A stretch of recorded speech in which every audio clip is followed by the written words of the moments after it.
জীবনে সবকিছু আমাদের কন্ট্রোলে থাকে না।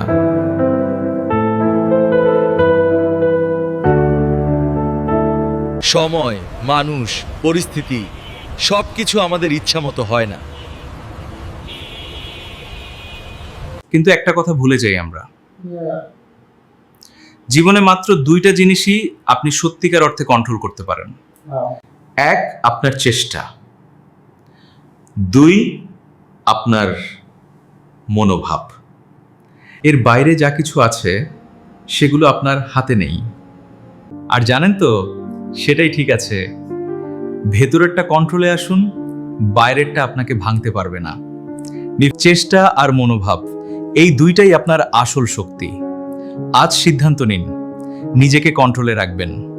আপনি সবকিছু বদলাতে পারবেন না, কিন্তু আপনি নিজেকে বদলাতে পারবেন। আপনার চেষ্টা, আপনার মনোভাব, এই দুইটাই আপনার আসল শক্তি। বাকিটা ছেড়ে দিন।